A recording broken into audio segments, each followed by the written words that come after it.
자, 안녕하세요. 자, 이제는 탑 얘기를 넘어서 이제 건축, 이제 법당. 지금까지 어디서부터 오기 시작했냐면 일주문부터 시작해가지고 일주문, 천왕문, 해탈문, 그 다음에 불전 사물, 그 다음에 배례석, 석등, 탑까지. 그 다음에 이제 전각, 이 뒤에 전각. 부처님 사시는 데는 칠판 너머에 있네. 이렇게 전각 얘기. 오늘은 이제 그런 얘기를 할 거예요. 아, 그렇잖아요. 뭐 어떻게 하겠어요? 뭐 좁은 걸. 그렇게 해서 아무튼 일직선으로 이렇게 가고 있었다는 걸 알아두시면 돼요. 그리고 이 뒤에도 얘기가 저 주변으로 없는. 이게 고구려에서 뭐 가장 대표적인 사찰 유지 중에 하나인 정릉사지. 정릉사지. 그래서 정릉사지라는 절이에요. 정릉사지. 정릉사지. 정릉 들어봤어요? 네. 정릉 어디 있어요? 고구려에 있다니까. 평양에 있어. 평양에 있어. 여러분들이 아시는 정릉은 어디냐면 어떤 정릉이냐면 그게 태조 이성계 있잖아요. 이성계가 이제 두 번째 부인이 아마 신덕왕후일 거예요. 신덕왕후가 이제 방석이. 처음에 이제 왕비가 이제 민씨고 그래서 이제 그 밑에 이제 이방원이라든지 뭐 정종이라든지 뭐 이런 사람들이 쭉 있는 거고, 그 다음에 이제 그 밑에 방석이 엄마가 있잖아요. 조그만, 그러니까 나이 어린 여자. 그래서 나중에 이제 방석이를 안 치려고 하다가 왕자의 난 일어나가지고 두 차례 해가지고 뒤집어지는 거잖아요.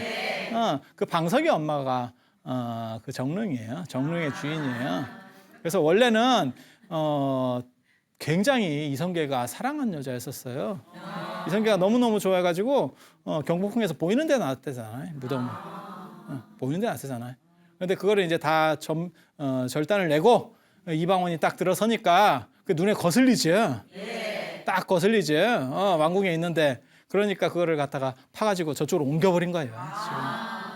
그러면서 그 당시 뭐 다리공사하고 이런데 그 무덤, 그러니까는 신덕왕후 무덤에 있었던 상석이나 이런 12지상이나 이런 거 다 그런 다리 같은 데다가 건설하는 데다가 부재로 쓰라고 하고 난리가 난 거지. 대충 그냥 야매로다가 옮겨가지고 안 보이는 데다 저쪽으로 치워! 이렇게 한 게 그게 정릉.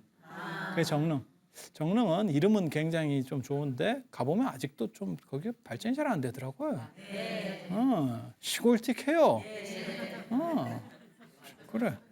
근데 이거는 어떤 절이냐면요. 지금 이렇게 보이는 절은 어떤 절이냐면 이 정릉사라고 하는 절은 동명왕. 그러니까는 주몽이 뭐 동명왕인지 잘 모르겠어요. 그게 같은 사람이라는 설도 있고 아니라는 설도 있고 뭐 이러거든요. 아무튼 고구려의 시조. 동명성왕을 옮겨옵니다. 나중에 평양으로 수도를 옮긴 뒤에 그 동명왕릉을 옮겨와요. 왜냐하면 이유는 간단하죠. 장수왕 때 평양으로 천도를 하잖아요. 천도하는 과정에서 이 수도가 당위성을 가지려면 시조를 옮겨와야지. 그렇지 않겠어요? 네. 그래서 그 이제 시조묘를 옮겨오고 그 동명왕의 명복을 비는 절로다가 요 절을 만드는 거예요. 이런 걸 보고 능침사찰이라고 합니다. 그러니까 재래 공간도 되고 그 다음에 이제 명복도 빌어주고 좋을 것 같지 않아요? 네. 예전에는 이런 절들이 다 있었어요. 그래서 뭐 저 봉선사 같은 경우도 그 광릉, 봉선사도 그 광릉 그러니까는 세조의 능침사찰이에요. 뭐 그렇게 되는 거예요. 그래서 예전에 잘 나가는 사람들은 이렇게 다 절을 하나씩 가지고 있는 거죠. 그렇게 해서 추모도 하고 뭐 이렇게 하면 좋죠. 여기 보면 절은 없고 이제 이게 발굴한 거예요. 그다음에 옛날에 발굴한 거라서 그러는데 이렇게 보면 이게 목탑지입니다. 팔각형으로 된 탑이 있고 그다음에 옆에 건물이 두 개가 있어요. 그리고 담을 쳐놓고 이게 회랑이라고 하는 건데 회랑이라고 하는 거는 비 안 맞으려고 이렇게 당기는 거예요. 불국사 이렇게 생각하시면 돼요. 그러니까 벽은 아니고 이렇게 그런데 일단 이렇게 쳐놨다는 건 뭐냐면 여기가 메인 지역이라는 걸 알 수 있죠. 그다음에 여기가 이제 약간 2급 지역 이렇게 되는데 재밌는 게 탑이 있고 이 양옆에 건물이 있어요. 이거는 탑을 보조하는 건물이겠죠. 그죠? 그리고 이게 일종의 이런 건물들이 일종의 강당 역할을 하는 거예요. 강당 역할을 하는 거예요. 그다음에 아니면 부속실. 부속실 역할을 하는 거고. 그럼 이 얘기는 뭐냐면 탑 중심이라는 거예요. 그리고 탑이 곧 법당까지 역할을 같이 하는 거고. 그런데 나중에 이제 이 뒤에 있던 이 이제 법당 건물, 나중에는 이제 이 금당이라고 하는데 금당 건물이 점점 커지면서, 그러니까 불상의 위력이 점점 강해지는 거예요. 자, 봐봐. 불상과 탑의 경쟁이라는 게 시작이 됩니다. 불상과 탑. 불상이 좋을까요? 탑이 좋을까요? 글쎄. 탑이 먼저 만들어지고 불상은 부처님 돌아가시고 난 뒤에 500년 뒤에 만들어져요. 그러니까 기원 전후에 불상이 만들어집니다. 기원 전후에 불상이 만들어져요. 그래서 이게 훨씬 후발주자입니다. 후발주자. 탑은 뭐 때문에 만드는 거냐면 사리를 모시기 위해서. 핵심은 사리예요. 사리 이렇게 먼저 생각해 보세요. 그래서 맨 처음에는 탑 중심이었다가 나중에는 불상 중심이 되면서 불상을 모신 데가 금당이라고 하는 거예요. 금당. 금인이 사는, 금빛 사람이 사는 집 이런 뜻이에요. 금빛 사람. 부처님 보면 금빛이죠. 그게 골드 컬러예요. 골드 컬러. 이게 다 뭔가 있어 보이는 거예요. 보통 사람하고는 달라요. 그게 이제 아우라가 금빛으로 이렇게 쫙 나온다는 거지. 그 30 이상 80종호 이런 거 보면 사방 1장의 넓이 한 3m 이렇게 쫙 이래가지고 거기에 빛이 이렇게 쫙 후광이 나오는데 그게 금빛이라는 거예요. 부처님은 원래는 백인이에요. 원래는 백인이에요. 그렇게 가는 거예요. 그렇게 해서 요 탑을 모셨던 데하고 불상을 모셨던 데하고 이제 경쟁이 사부작사부작 일어나는 거예요. 맨 처음에는 탑이 워낙 세니까 탑 안에 불상이 있는 거예요. 탑 안에 불상을. 그래 목탑 같은 경우는 크니까 그 안에다 불상을 이렇게 모셔버리면 돼요. 안 그러면 인도 같은 데서는 저번에 제가 보여드렸는데 탑 앞에다가 불상을 붙여버려요. 이렇게 딱 붙여버려요. 일체형으로. 그러다가 이제 불상이 점점 인기가 많이 올라가죠. 왜? 부처님을 생각하는 거, 탑 보고 생각하는 것보다 불상 보고 생각하는 게 좀 더 이게 수월거든요. 확 와닿거든요. 근데 문제는 또 뭐가 있냐면 500년 뒤에 불상을 만들기 때문에 진짜야? 이런 문제가 벌어져요. 그러니까 부처님 얼굴을 보고 만든 건 아니죠. 지금 예를 들어 가지고 제가 이성계 그림을 그린다고 생각해 보세요. 그게 이성계는 아니죠. 그러면 이성계가 어떻게 생겼는지 모르니까 사실 이성계는 진영이 어진이 남아 있어요. 근데 그냥 모른다고 치고. 그러면 이순신 치봅시다. 이순신은 그림이 없어요. 이순신은 그림이 없어. 그런데 우리가 돈에다가 100원짜리나 뭐 이런 데 이순신 상이 있잖아요. 예전에 500원짜리 이순신 있을 때 있잖아요. 거북선하고 이렇게. 그래 보면 이순신 어떻게 생겼는지 딱 떠오르거든요. 그 500원짜리가 아마 이순신을 결정했다고 보시면 돼요. 근데 이순신은 사실 어떻게 생겼는지 모르죠. 그래서 그 이순신을 박정희 대통령 때 아마 그렸을 거예요. 그래서 그게 이제 또 그걸 친일파가 그렸다 어쩐다 해가지고 한참 뒤에까지도 말이 있었어요. 굳이 친일파가 그린 거를 우리가 표준 진영으로 써야 되는, 그 그림이 표준 진영이라고 생각하시면 돼요. 표준되는 그림. 이 진영이라는 건 그림이라는 뜻이니까 표준되는. 이게 진짜예요, 가짜예요? 가짜겠죠, 그죠? 가짜겠죠. 그렇지만 아예 없는 것보다는 낫잖아요. 그게 불상의 의미예요. 그래서 이 이순신이라는 그 우리가 500원짜리에서 각인된 그 이미지가 어디까지 오냐면요. 예전에 드라마 불멸의 이순신 할 때 김영민이 그런 식으로 분장이 됐었다고. 그렇게까지 나오는 거예요. 그래서 제가 그거 보고 내가 깜짝 놀랐었다니까. 왜? 무장이고 그렇게 전쟁의 영웅이면 당당하게 뭔가 이렇게 나와야지, 곱상하게 이렇게 나와가지고 지지바 같이 나와가지고 무슨 놈의 싸움을 하냐. 이거는 잘못된 거다. 뭔가 기계를 보여줘야지. 뭐 웃기잖아, 그죠? 그래서 이제 그림으로 그릴 때는 그게 더 좋으니까 그랬는데 표현할 때까지도 굳이 그렇게 표현할 필요는 없었는데 우리가 이 이미지가 너무 각인돼 있었던 거지. 그래서 부처님도 마찬가지예요. 똑같은 거예요. 없는 것보다는 있는 게 낫다는 거지. 있는 게 낫다는 거지. 그리고 경전 같은 데 보면 이제 부처님이 어떻게 좀 생기셨다라는 대목이 좀씩 나오는 게 있어요. 좀씩 나오는 게 있어요. 뭐 그렇지 않겠어요? 뭐 대단한 얘기는 안 나와. 예, 여러분이 뭐 어디 책을 읽었다고 생각해 봅시다. 예를 들어서 뭐 에디슨에 대한 책을 읽었어. 뭐 에디슨 뭐 자서전이야. 그러면서 지가 무슨 얘기하냐면 자기가 나는 어떻게 생겼다 이렇게 구체적 묘사를 안 하잖아. 그럼 다른 사람이 아유 뭐 예를 들어서 아유 참 근엄하게 생기셨네요. 뭐 안 그러면 무슨 뭐 눈이 되게 이쁘시네요. 뭐 이런 얘기들이 있었다고 가정해봐. 글을 쓰는데 그러면 우리가 그걸 보고 머릿속으로 상상을 해보겠지.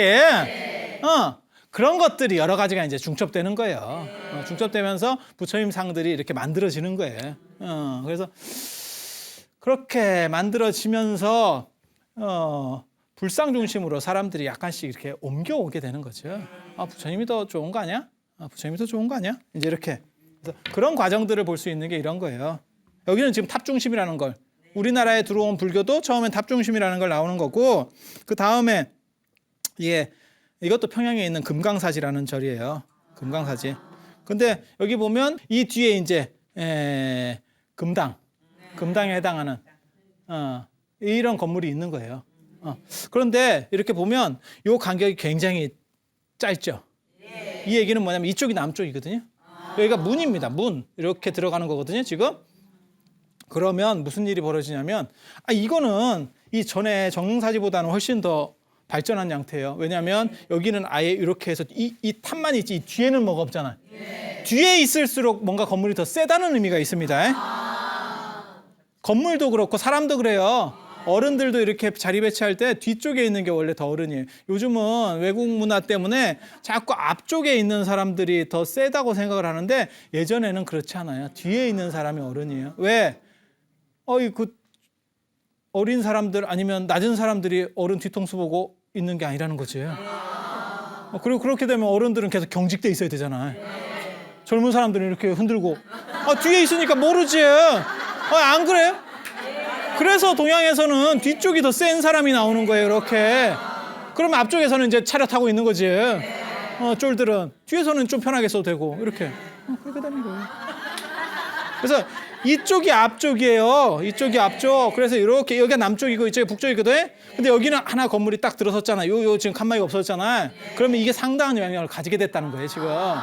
그런데 요 거리 간격이 짧아. 거리 간격이 짧으면 무슨 일이 벌어지냐면 이게 탑이 큰 탑입니다, 이게. 이게 지금 건물 면적하고 이게 비슷하잖아요. 이게 오히려 더 크네. 지금 이렇게 재보면 더 크네. 그러면 이게 굉장히 높은 탑이거든요. 뭐 황룡사탑 같이 수십 미터 올라가는 탑이에요. 그러면 어떤 일이 벌어지냐면 여기 햇빛이 안 들어와요. 일조권에 걸립니다. 일조권에 걸려요. 요즘 법으로 얘기하면 일조권에. 그래서 이쪽에서 소송 걸면 원래는 이쪽에서 층을 좀 잘라줘야 되고 뭐 이런 게 있어요. 요즘 법대로 하면. 그런데 일조권이 걸리면서 그럼 이쪽에는 빛이 잘 안 들어오겠지. 그런데도 불구하고 이런 건축을 지을 수 있는 이유는 뭐냐? 이쪽이 중심이니까. 메인이니까. 이 시절에는 이쪽이 메인이니까. 그러면 시절이 더 뒤로 가면 어떻게 된다는 얘기예요. 이게 앞으로 점점 밀리고 거리가 점점 떨어지고 이게 작아진다는 의미예요.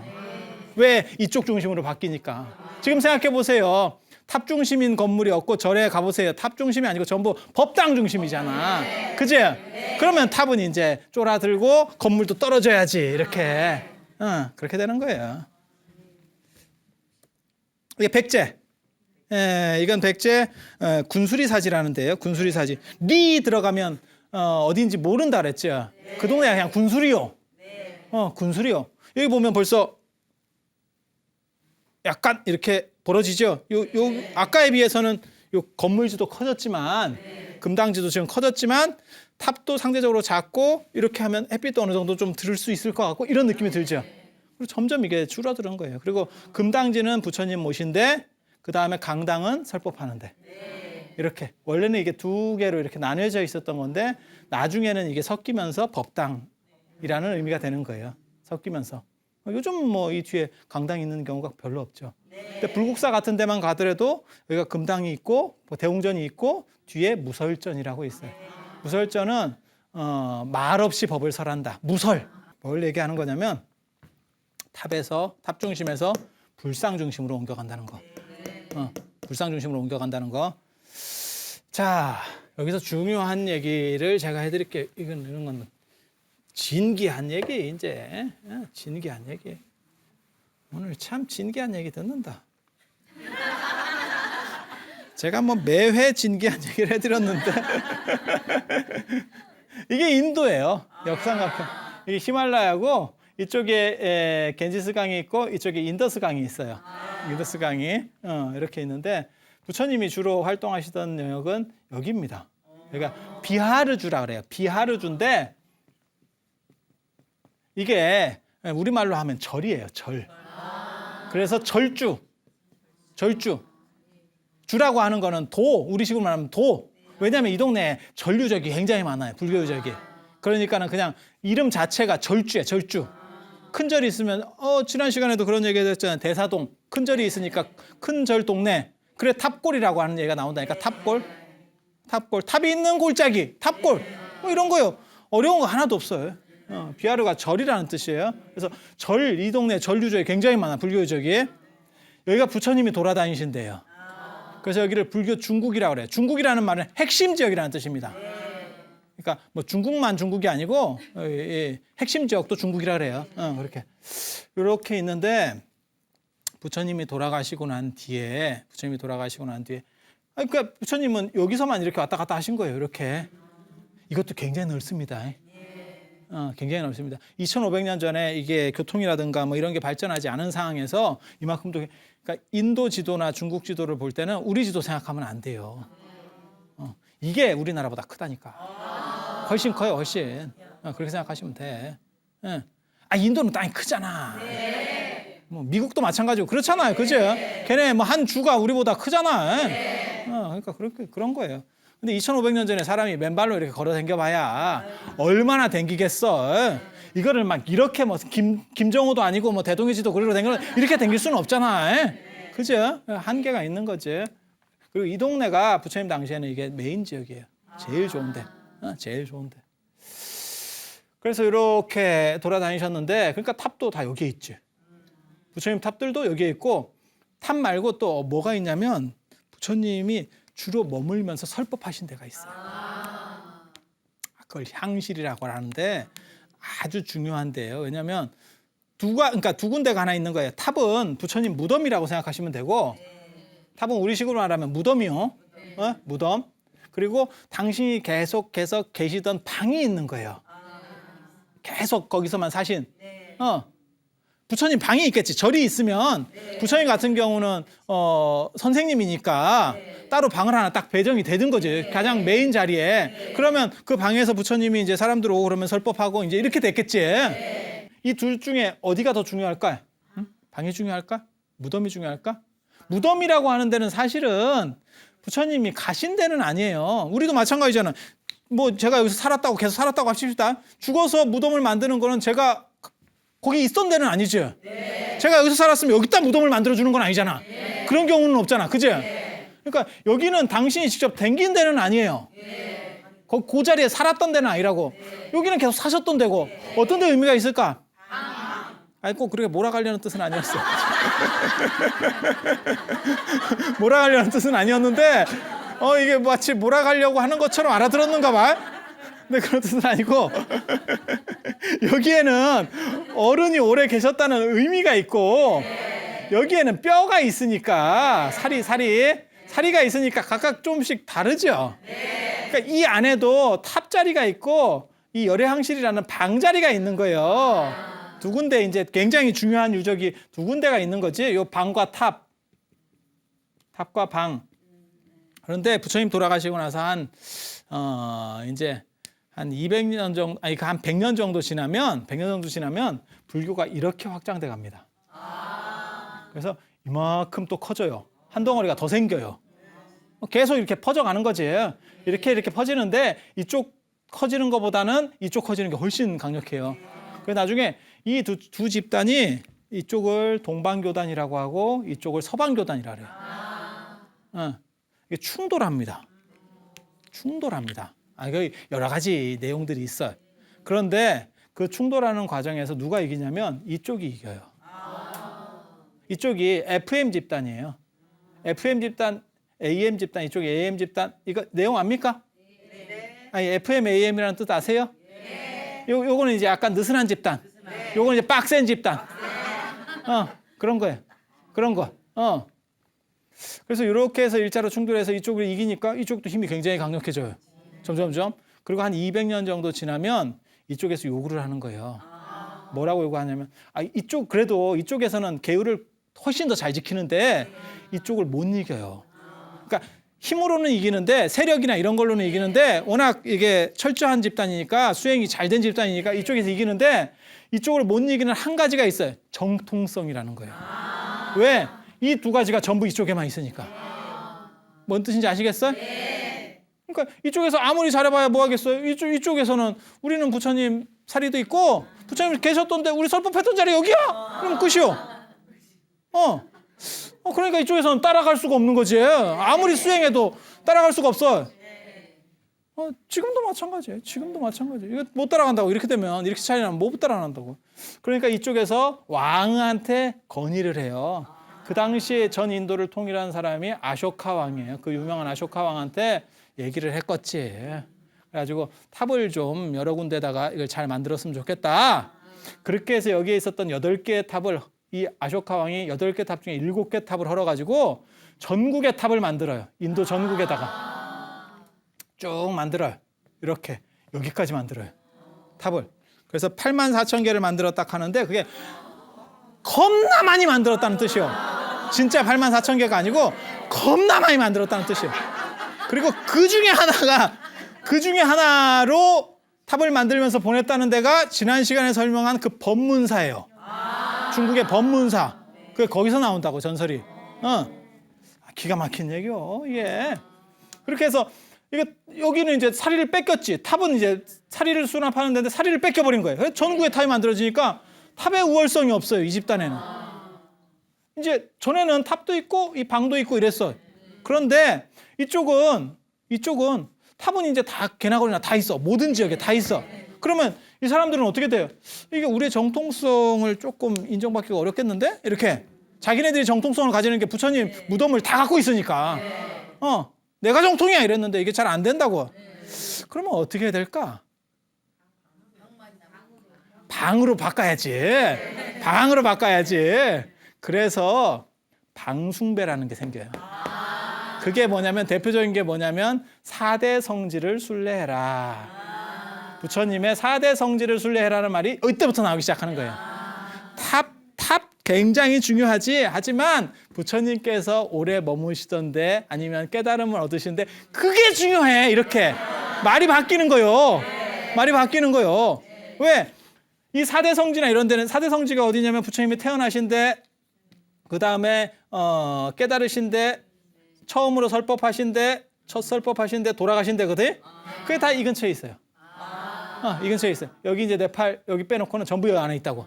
그러니까 여기를 순례해라 이런 얘기가 나오면 어떻게 돼요? 그럼 계속 사람들이 여기로 오겠지. 그리고 여기가 중심이다라고 생각하겠지. 오늘날도 부처님 성지 순례한다고 인도 가면 일로 갑니다. 이걸 누가 얘기를 했냐면, 마치 경전에는 부처님이 말씀하신 것처럼 했지만 실제로는 이 동네 사람이 얘기한 거예요. 왜? 자기 이익을 지키기 위해서. 옛날이나 지금이나 똑같아. 이 세상이라는 건 다 그런 거예요. 그런 거예요. 그렇게 해서 여기서는 이제 탑이라고 하는 부분은 무력화됐고 4대 성지라는 부분이 된 거예요. 근데 나중에 또 지나면 불교가 또 이렇게 퍼져요. 이렇게 남쪽으로 퍼져요. 서쪽으로도 퍼지고 남쪽으로도 퍼져. 근데 이 동네 사람들 입장에서는 이건 탑도 이 동네는 몇 개 없었었고 이 동네는 아예 탑이 없어요. 남인도 쪽에는 부처님 탑이. 왜냐하면 아쇼카 왕의 영역이 이만큼밖에 안 돼. 그러니까 이쪽까지는 안 된다. 이게 남인도까지 안 된다고. 그런데 이 사람들을 따라가 가지고는 말빨이 안 서는 거예요. 이 남인도 사람 입장에서는. 저걸 어떻게 처리하지? 라고 생각하는 거지. 쉽게 말해서 100m 달리기를 하는데 저 사람들은, 지금 이 사람들은 한 사람은 90m에 출발하고 한 사람은 70m에 출발하는 거예요. 얘네는 0m에 지금 출발하고 있는 거고 못 따라가죠. 빨라도 못 따라가. 저거는 아무리 뭐 발뒤꿈치 뭐 털고 해도 안 돼. 진짜 말 그대로 족탈불급이요. 신발 털고 가도 안 돼. 이게 될 수 있는 상황이 아니에요. 이런 경우 어떻게 해요? 판을 뒤집어 엎어야지. 기존의 판으로는 이게 어렵지. 기존의 판으로는 상대를 따라갈 수 없지. 그래서 얘기하는 게 뭐냐면 무형상주의라는 거예요. 무형상주의라는 게 뭐냐면 이런 거 다 형상이죠. 탑도 그렇고 그다음에 방도 그렇고 이런 것도 형상이죠. 진리라고 하는 자체는 그런 형상에 구애되는 게 아니야 라고 얘기하는 거예요. 그게 반야 공사상이에요. 조금 어려워지지? 근데 별로 그렇게 어려울 건 없어요. 이 사람들은 형상을 인정하지 않는 거예요. 이건 지금 다 형상 얘기고 그러니까 판을 완전히 뒤집어 버리는 거예요. 남들이 쉽게 말해서 보이차 같은 거 막 개발해가지고 일반적으로 이렇게 하고 있을 때 이 사람들이 뭐라고 얘기하는 거냐면 자기도 차 만들어야 되는데 차로서는 못 이기겠거든. 차 마셔서 뭐 할 거야? 물 마시면 되지. 깨끗한 물이 최고야. 이렇게 나오는 거예요. 이해가 돼? 깨끗한 물 먹으면 되는 거지. 차를 왜 마셔?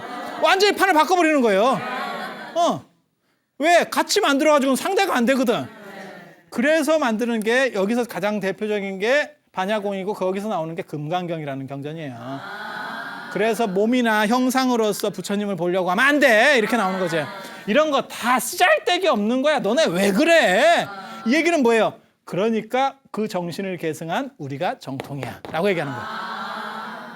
이쪽은 FM으로 정통을 하려고 그랬었고 이쪽은 이런 유물들을 가진 걸로 정통을 하려고 그랬었고 또 뺏긴 뒤에는 한번 사리탑을 뺏긴 뒤에는 또 사대성지나 이런 방으로서 또 정통성을 가지려고 그랬고 근데 이쪽은 판을 다 뒤집었고 그런 건 다 쓰잘데기 없는 짓이야 이렇게 얘기하는 거야. 이렇게 한 팀이 있었고 이쪽 팀은 어떻게 할까? 이쪽도 탑이 몇 개 없어요. 탑도 없고 이 동네는 이쪽하고는 또 달라 분위기가. 더운 지역 사람들이 원래 이렇게 앉아 있으면 이런 무형상주의 이런 쪽에 잘 쉽게 가거든요. 이쪽은 약간 춥고 이쪽은 뭐 할까? 근데 이 동네에 어떤 문화가 들어오냐면요. 그리스 문화가 여기까지 들어와요. 알렉산더 때. 알렉산더 때 그리스 문화가 여기까지 들어온다고. 그리스 사람들은 전통적으로 신상 만드는 게 있어요. 신상을 조각하는 거. 그래서 그리스 사람들이 여기서 불교를 믿습니다. 불교를 믿으니까 어떤 일이 벌어지냐면 그럼 막 부처님도 한번 만들어 볼까? 이렇게. 그럼 그전에는 왜 부처님을 안 만들었느냐? 완전한 건 만들 수가 없대요. 무언가 만들어져 있다면 그것은 불완전성이래. 생각해봐. 어떤 완전한 게 있어. 우리 어렸을 때 그런 생각 많이 했거든요. 신이 존재하는데 완전한 신이 있어요. 신이 존재하는데 완전한 신이 있어. 형체가 있을 수 있을까? 라는 생각에. 형체가 있다면 어떤 일이 벌어지냐면 이 표면이라는 게 있는 거고 속이 있는 거고 밖이 있는 거예요. 그럼 이게 차별이 생기는 거죠. 그럼 불완전한 거죠. 완전하면 이런 차별이 없어야 되는 거잖아요. 그래서 완전한 거는 표현할 수가 없다는 거예요. 그래서 인도 사람들은 표현하지 않아요. 그런 걸 보고 무형상주의라고 합니다. 이런 부처님을 표현하지 않으려는 여기는 이제 아예 이런 상징물도 표현하지 않겠다는 뜻이고 여기는 그렇게 더 나아간 거고 여기서도 부처님은 불상을 만들 수가 없다라고 보는 거예요. 불상을 만들 수가 없다라고 보는 거예요. 그거를 봅시다.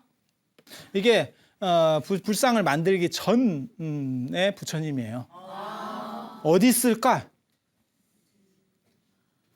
사다리가 부처님일까? 아니요. 그럼 어디 있을까? 잘 보세요. 여기 발자국이 하나 있어요. 발자국이 하나 있어요. 여기도 발자국이 있어요. 이 양반이 하늘에서 지금 걸어 내려오는 거거든요. 이렇게 내려오는 건데 저걸 왜 발자국으로만 놨냐면 완벽하니까 만들 수가 없는 거예요. 근데 발자국은 찍을 수 있는 거지. 발자국은. 그렇게 했기 때문에 여기는 부처님을 표현이 안 돼 있어요. 이게 이때를 무불상 시대라고 그러는 거예요. 불상을 만들지 않던 시대. 또 있어. 여기도 봐봐. 발만 있잖아. 발만. 이게 발자국이에요. 발이 아니고 발목이 아니고 발자국이에요. 발자국. 그러니까 여기서부터 착착착착착착착 해서 이렇게 딱 내려오신 거야. 얘네는 그게 보이는 건데 우리한테는 그게 안 보이는 거야. 왜? 부처님은 한계 지을 수 있는 분이 아니기 때문에. 그리스 사람들은 그런 생각을 안 하죠. 왜? 문화 배경이 다르니까. 우리는 뭐 제우스도 만들고 뭐 다 만들어 봤는데 뭔 소리야. 이제 이렇게 되는 거죠. 이렇게 되면 무슨 일이 벌어지느냐? 부처님을 만들기 시작해요. 그게 불상이에요. 그래서 여기서 불상을 처음으로 만듭니다. 자기네 풍습에 따라서. 자기네 풍습에 따라서. 그렇게 해서 불상들을 어떻게 만드냐면 이렇게. 여기 가운데 부처님이. 여기 가운데 부처님. 근데 부처님인데 잘 안 보이죠? 이게 표시가 잘 안 나죠? 이 후광 정도만 부처님이라는 걸 알 수 있지 나머지는 지금 없잖아요. 헬멧 안 썼잖아요. 헬멧을 통해서 부처님인 거를 딱 단적으로 이해할 수 있지만 별로 이렇게 같은 사이즈에다가 별 표가 안 나죠. 그런데 나중에 되면 부처님이 훨씬 커집니다. 이렇게 되면 종교 미술이 아니에요. 왜? 아까 얘기했잖아요. 제가 아는 만큼 보이는 게 아니고 모르는 놈도 확 들어오게 해야 그게 종교 미술이라고. 그런 거예요. 그런 거예요. 뭐 장동건 얼굴이 뭐 잘생긴 걸 뭐 알아야 잘생겼나? 그냥 딱 보면 어이 이렇게 하면 잘생긴 거요. 그렇게 만들어줘야 된다고. 그렇게. 그래야 그게 보편적으로 먹혀요. 그리고 종교는 그걸 원하는 거예요. 일일이 설명하면 그 신도가 느나. 딱 보고 바로 알아야 이게 빨리빨리 늘는 거지. 자, 이게 왜 그렇고 이게 왜 특별히 부처님이냐. 자, 봐. 후광이 있잖아. 이거 누가 얘기할 거예요. 절에 가봐. 스님도 없는데. 그러니까 나중에는 이게 점점점 커져요. 이렇게. 누가 센지 팍 보이지? 이봐. 몰라도 보인다니까.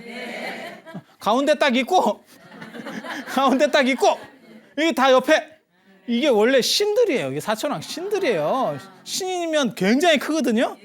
부처님보다 훨씬 작아. 되게 재밌지? 왜? 누가 중요한지만 포커스를 맞춰주면 되는 거예요. 이게 종교 미술의 특징이에요. 뭐하고 똑같냐면 그 서울에 지하철 노선도 있잖아요. 서울의 지하철 노선도가 절대 우리가 알고 있는 노선도처럼 그려지지 않습니다. 원래 지역 이렇게 거리를 보면 그러니까 예를 들어서 뭐 2호선 하면 2호선이 쉽게 말해서 이렇게 동글뱅이로 돼 있겠어요? 이렇게? 아니죠. 이 진짜 역을 그리면 중구난방으로 될 거예요. 지도상에서 그리면. 그런데 지하철을 타는 사람은 단순화시켜서 이렇게 아는 게 훨씬 효율적이라고 생각하는 거잖아요. 그죠? 실제 위치를 가르쳐주는 건 아니에요. 네가 어디 있다라는 것만 가르쳐주는 거예요. 그게 노선도잖아요. 그죠? 여기도 마찬가지예요. 사실 누가 크냐가 목적이 아니고 누가 중심이냐가 목적인 거예요. 그 중심은 누구냐? 부처님이랍니다. 이게 기가 막히다고. 이게 종교 미술이에요.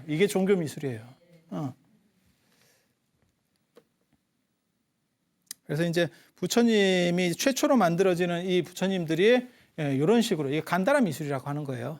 이 지역이 간다라입니다. 간다라. 그리고 이쪽에 보면 이제 마투라가 있는데 여기서 이제 한번 불상을 만들면서 이게 대유행을 하는 거죠. 이게 유행을 해요. 그러니까 이제 이쪽에서도 만들기 시작하는 거예요. 그러니까 사람이 두 종류가 있는 거예요. 지금 두 종류가 처음에 이쪽 중심 지역에 있었던 한 그룹, 그리고 그것을 깨려고 하는 또 다른 그룹들, 두 그룹이 다시 만들어진 거고, 이쪽에서 히트 상품이 뭐냐면 불상이고, 이쪽의 히트 상품이 공사상이에요. 공사상. 이해가 되세요? 근데 불상을 딱 만들어 놓으니까 사람이 그쪽에 더 마음이 가는 거예요. 그리고 이 사리탑의 가장 큰 문제는 이 방은 어떤 문제가 있을까요? 방하고 사대성지는 어떤 문제가 있을까요? 지역적으로 한계가 있고 그게 정확하게 말하면 몇 군데 안 되죠. 탑은 어떨까? 탑은 이렇게 해서 많이 늘릴 수 있어요. 하지만 한계가 있죠. 불상은 계속 만들면 되죠. 내가 부처님을 좋아하는데 그러면 사리는 못 구해. 그죠? 그럼 불상은 계속 만들면 되죠. 그게 최대 강점이에요. 그러니까 불교가 번성하면 어떻게 돼요? 불상은 계속 들어갈 수가 있는 거죠. 사리는 방법이 없고. 그렇게 되는 거예요. 그래서 이제 불상이 유행을 하게 되는 거죠. 대유행을 하게 되는 거예요. 그래서 이게 간다라 불상 같은 경우는 특징이 딱 봐도 그리스 미술 같지 않아요? 그리스 양식 같지 않아요? 옷도 그렇고 멋있잖아요. 지금 이게 손 이렇게 돼 있는 거는 이게 설법인이라고 하는 거예요. 부처님께서 설법하시는 자세예요. 그런데 재밌는 게 처음에 이런 불상을 쭉 만들어서 가고 있는데 사리를 좋아하는 사람이 있잖아요. 사리를 좋아하는 사람. 그러면 그 사람들은 부처님 탑에 가는 이유가 사리 때문에 가는데 불상에는 사리가 없잖아요. 그러면 그걸 어떻게 해? 어떻게 처리할까? 두 군데 다 가야 되는 수밖에 없어요. 그죠? 그럼 번거롭죠? 번거로우면 어떻게 돼요? 저번에 제가 아까 그런 얘기 해드렸잖아요. 탑에다가 불상을 앞에다가 붙인다고. 탑이 이렇게 있으면 여기 앞에다가 불상을 붙여요. 이런 불상, 뭐 아잔타나 엘로라 석굴에서 많이 나와요. 탑 앞에 부처님이 이렇게 딱 붙어버리는 거죠. 그런데 이것도 굉장히 재밌는 생각인데 탑보다도 불상이 더 좋은 거 아니야? 이런 생각에서 요거를 할 수도 있잖아요. 요거는 탑이 더 좋다라는 생각 속에서 탑 플러스 불상이고 불상 비율이 더 적은 거예요. 탑 비율이 큰 거고.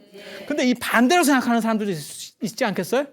불상을 크게 하고 이 안에다가 탑을 넣으면 어때? 라는 생각도 가능한 거예요. 어떻게 하면 될까? 탑의 핵심은 탑일 수 있는 거는 사리 때문에 그렇죠. 사리를 부처님한테 넣어버리면 되죠. 탑 비중을 크고 탑, 불상 이렇게 가는 팀이 하나 있고 거꾸로 불상, 탑 이렇게 가는 팀이 있는 거예요. 그래서 이 탑에서의 핵심은 사리니까 사리를 불상에다 넣으면 된다라는 생각을 하는 거예요. 그래서 실제로 맨 처음에는 불상에다 사리를 넣었어요, 진짜. 지난 시간에 얘기한 그 세조 문수동자상에도 사리가 있었지만 그런 식으로 넣은 게 아니고 어디다가 맨 처음에 넣냐면 부처님 머리 위에다 넣습니다. 여기 이렇게 홈 같은 거 보이세요? 구멍 뚫린 거? 여기에 원래 사리를 넣었다고. 여기에 사리를 넣었다고. 이게 이제 예전에는 개주라고 그래서 상투구슬을 이 안에 넣었었는데 저게 인도 사람들은요 머리 중심이에요. 그러니까 제가 전에 얘기할 때 그런 얘기 해드렸는데 인도 사람하고 인도 문화하고 중국 문화하고 가장 큰 차이 중에 하나가 인도 사람들은 머리로 생각한다고 생각하고 지금은 우리가 다 머리로 생각한다고 생각해요. 근데 중국 사람들은 배로 생각한다고 생각한다니까. 그래서 단전이 배 아래에 있는 거예요. 단전이. 그 다음에 뭐 가슴이 아파요 뭐 이렇게 다 이 배 쪽이요. 머리가 아니고. 그러니까는 머리를 틔우려면 장운동을 해야 돼. 중국 문화는 그런 거예요. 그게 중국뿐만이 아니고 우리나라도 마찬가지예요. 그리고 이런 불상이 더 있어요. 이렇게 여기 위에 구멍 뚫렸잖아. 여기 사리는 거예요. 사리를 그러니까 이 두 팀이 있는 거예요. 요 팀 하나, 그 다음에 요 팀 하나, 요 팀 하나, 두 팀이 있는 거예요. 승리는 누가 하냐면요, 이 팀이 승리합니다. 결국. 그러니까 지금 불상이 제일 많아지는 거죠. 그리고 중국으로 넘어오고 중국에서 불상이 정착되면서 어떤 일이 일어나느냐? 배에다 넣는 거예요. 그게 복장이라고 하는 겁니다. 그래서 복장 터진다는 말이 나오는 거예요. 불상 안에를 비워가지고 그 안에다가 꽉 채워 넣어요. 그래서 한번 열면 다시 닫기가 어려울 정도. 그래 복장 터진다는 말이 진짜 거기서 나오는 말이라니까요. 이게 불복장이라고 하는 거예요. 부처님 배 안에 복장을 넣는다. 왜 복장을 하고 여기 같은 경우 머리로 했는데 저런 거는 중앙아시아나 인도 문화에서 막바로 들어온 그런 불상들이고요. 중국 거는 이제 아까 얘기했잖아요. 이게 머리로 생각하는 데가 배라고. 그러니까 배에다 넣어야지. 그래갖고 넣는데 세조같이 사리가 있으면 사리를 또 배에다 넣은 거예요. 경전도 넣고. 그런데 사리라고 하는 거는 아까도 얘기했지만 없잖아요. 한계가 있는 거잖아요. 탑 만들면 그 탑 무너지기 전까지는 사리를 뺄 수가 없잖아요. 그렇지 않겠어요? 그러면 불상 만든다고 해서 계속 사리를 넣을 수는 없잖아요. 그러면 불상 요구는 점점 이쪽이 점점 강해지니까 이쪽 요구는 점점 더 있고 사리를 그럼 어떻게 처리할까? 라는 문제가 벌어지는 거죠. 그러니까 굳이 육신사리 말고 몸에서 나온 사리 말고 법신사리라는 걸 넣자 라고 얘기하는 거예요. 법신사리가 뭐냐면 경전이에요. 경전. 그래서 부처님 말씀이니까 그게 그 양반의 정신 아니오. 그러니까 부처님 지금도 불상을 모실 때 그 복장 안에다가 부처님 경전을 착착착착착착 이렇게 넣는다고. 그리고 그러한 부처님 안에다가 넣을 때는 넣기 편한 것도 있고 잘 말아서 넣어야 되니까 많은 편한 것도 있고 그다음에 안에 있잖아요. 안에 있으니까 그 표지를 뜯어서 넣어요. 그러니까 책 표지 양쪽을 뜯고 알맹이만 넣어. 한 장 본 책 생각해봐요. 한 장 본 책. 이렇게. 그렇게 한다고. 그래서 머리 문화에서 배 문화, 그 다음에 탑 중심에서 불상 중심으로 바뀌는 거예요. 불상 중심으로 바뀌면 어떤 문제가 벌어지냐면 아까 봤던 거랑은 달리 여기 같은 경우는 지금 신라가 통일하는 과정에서 지은 통일 전후기에 지은 지금 사천왕사지예요. 사천왕사지. 예, 경주의 사천왕사지. 보면 이건 지금 목탑이에요. 목탑인데도 굉장히 작아요. 그리고 감히 금당을 가리지 못하지. 아까 얘기했잖아요. 이렇게 가운데 이렇게 라인에 있으면 더 센 거라고. 그런데 이건 부속 건물식이에요. 이거는 이쪽에 부속 건물로 있는 겁니다. 강당이니까. 그런데 이제는 가운데에 있었던 것도 가운데에서도 비겨! 이제 이렇게 된 거지. 아까 탑이 이렇게 있었는데 이게 쪼그라지는 정도가 아니고 이제는 비껴가 있는 거지. 그렇게 된 거예요. 그 다음에 여기 가문사예요. 가문사. 지난 시간에 봤잖아요. 이 쌍피레침. 피레침 탑. 여기는 석탑. 방금 그 전에 있었던 요 사천왕사 같은 거 이건 목탑이에요. 목탑이고 이쪽은 석탑. 이거 돌탑, 돌쌍탑의 시작이에요. 여기도 보면 어떻게 돼요? 이제 금당하고 탑도 그 감사탑은 굉장히 크거든요. 그런데도 비교가 안 되게 금당이 커지고 있지. 왜? 이제 부처님 중심으로 완전히 판이 탑 중심에서 불상 중심으로 완전히 판이 바뀌는 거예요. 그래서 탑은 이제 장식성으로다가 살살살살 약해지고 그 다음에 불교의 신앙 중심은 법당, 대웅전 중심의 금당 중심의 불상으로. 그래서 사실 여기 왔을 때는 지도가 있었다고 생각을 하고 왔는데 지도가 벌써 지워졌네. 그래서 결국 이쪽에서 만든 불상이라는 간다라에서 만든 이 불상이라는 특허품이 전 세계의 불교 문화권으로 그걸 석권하게 되는 겁니다. 일거에 지금도 그래서 절에 가면 제일 메인은 법당 안에 불상이 되는 거고 탑은 그 앞에 있지만 탑에 특별히 뭐 절하거나 예배하는 사람 거의 없잖아요. 그죠? 그렇게 되는 거예요. 그래서 내용이 이렇게 그러니까 탑과 불상의 경쟁 구도가 이루어진 거고 그래서 결국 거기서 승리하는 건 누구냐? 불상이 승리한다는 거예요. 그리고 불상이 승리할 수 있었던 가장 큰 이유는 탑은 보편성이 약했다는 거. 한계성이 있다는 거예요. 제한성. 그에 반해서 불상은 끊임없이 복제가 될 수 있었던 그러한 보편성이 있었기 때문에 결국 불상이 승리한다는 거. 오늘 여기까지 하고 다음 시간에는 대웅전 금당 안의 얘기들을 해드릴 수 있도록 하겠습니다. 자, 수고들 하셨습니다.